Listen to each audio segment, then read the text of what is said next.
Progressive front और different section of societies के जो हमारे रिप्रेजेंटेटिव्स हैं वो यहाँ आए हुए हैं। हमारा प्रेस कॉन्फ्रेंस मकसद करने का ये है कि अभी कुछ दिन पहले J&K honourable J&K high court ने एक आर्डर इशू किया है जिसमें कुछ लिटिगेशंस कोर्ट में पेंडिंग थी with regard to the holding of gurdwara elections. तो उसमें कोर्ट ने पहले तो सरकार से ये भी पूछा कि आज तक क्यों आपने इलेक्शन नहीं कराई, क्योंकि 7/7/2020 से उनका पीरियड जो भी कमेटी मेंबर्स बैठे हुए हैं उनका पीरियड एक्सपायर हो गया इससे 1.5 साल पहले। तो सरकार ने वो इलेक्शन क्यों कंडक्ट नहीं की कि सरकार अगर ये कहती है कि कंडूसिव एटमॉस्फेयर नहीं था तो ये बड़ी हैरानगी की बात है। अगर देश के बाकी हिस्सों में जिसमें असम, हिमाचल प्रदेश, केरला, तमिलनाडु, वेस्ट बंगाल में इलेक्शनें हो सकती हैं, जहाँ 2-2, 3-3 लाख की रैलियाँ वहाँ अटेंड की जा सकती हैं, ऑर्गेनाइज की जा सकती हैं, तो J&K में गुरुद्वारा इलेक्शन क्यों नहीं की जा सकती? ये बड़ी हैरान करने वाली बात है। इससे सरकार की नीयत पे कहीं ना कहीं फिर लोगों को शक होता है भाई क्यों सरकार ऐसा नहीं करती। सरकार ये पहले टाइम डिले कर दिया, बाद में जब टाइम आता है फिर उसको कहती है जी आप हम नॉमिनेशन करते हैं। नॉमिनेशन क्यों जरूरत पड़ी? 1.5 साल आपने इलेक्शन क्यों नहीं कराई? और अब नॉमिनेशन की जब बारी आई, सरकार से पहले तो हमारी दरख्वास्त है कि इलेक्शन नहीं करने दीजिए, इलेक्शन कीजिए, नॉमिनेशन की जरूरत नहीं है।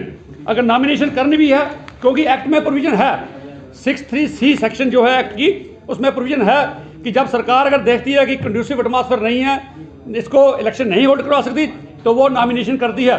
उस नॉमिनेशन के लिए भी इसमें प्रोविजन है कि जो नॉमिनेट उसमें मेंबर्स किए जाए they should be of high integrity.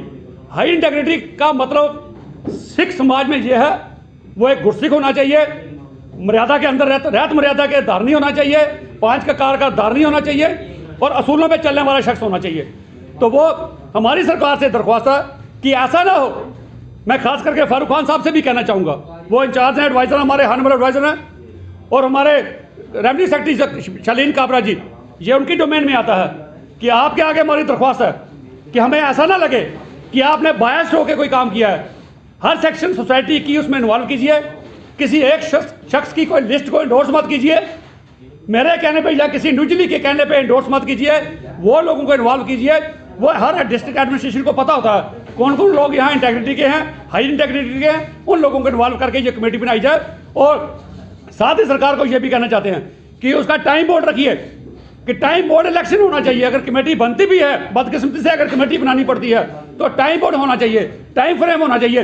भाई कमेटी का टर्म 2 महीने, 3 महीने या 4 महीने, आप डेट आज ही अनाउंस कर दीजिए, भाई डेट इलेक्शन कब होगी। ऐसा नहीं सरकार बाद में फिर क्या करती है, अपने चहेतों को बैकडोर से ले आती है गुरुद्वारों पे कब्जे करने के लिए, फिर डेट को बढ़ाते जाते हैं 2 साल, 3 साल, 4 साल, वही सिलसिला चलता रहेगा। फिर लिटिगेशन कोर्ट में जाती है, कोर्ट को इंटरवीन करना पड़ता है, जिससे कम्युनिटी में बहुत बड़ा एक रिजेंटमेंट होती है। सो मैं सरकार से दरख्वास्त करता हूँ, जो सरकार के नुमाइंदे हैं, free, fair and transparent election करवाइए। अगर डिले होती है तो नॉमिनेशन भी फ्री, फेयर एंड ट्रांसपेरेंट होनी चाहिए। किसी को ये ना लगे किसी एक आदमी के इन्फ्लुएंस में आके, किसी एक शख्स के या किसी ग्रुप के इन्फ्लुएंस में आके जो नॉमिनेशन कर दी गई, आम सब लोगों को नुमाइंदगी नहीं मिली। हर कम्युनिटी को, जो हमारी कम्युनिटी में अलग अलग सेक्शंस हैं, उनको उसमें नॉमिनेशन में लिया जाए। बस यही हमारी दरख्वास्त है। और एक सबमिशन लास्ट में और कर दें, मैं डिस्ट्रिक्ट एडमिनिस्ट्रेशन से DC साहब, गर्ग साहब को भी कहना चाहता हूँ कि कुछ लोग का मकसद यही है कि जो आप गुरुपुरब हमारा गुरु गोविंद सिंह महाराज का प्रकाश पुरब 5 तिथि को अनाउंस किया गया है, उसमें खलल डालने का ये कौम बर्दाश्त नहीं करेगी। आप जिसने भी अगर किया है, जिसने अनाउंस किया है, उनको सेलिब्रेट करने दीजिए। आप अगर JK UT पिछले 2-3 साल से बिना पॉलिटिकल रिप्रेजेंटेटिव के चल सकती है, तो गुरुद्वारा भी अगर महीना 2 महीने बिना नुमाइंदों के चल जाए, सरकार अपना होल्ड ऊपर कर दे, DCs के इंचार्ज बना दे। अगर इलेक्शन जरूर करवानी है, इलेक्शन करवानी है, नॉमिनेशन की कोई सख्त जरूरत नहीं। और गुरुपुरब को डिस्टर्ब नहीं किया जाए। जो कमेटी वहाँ कर रही है, इतने सालों से कर रही है, अगर 20 दिन और चल जाएगी तो कोई आफत आने वाली नहीं है। Thank you.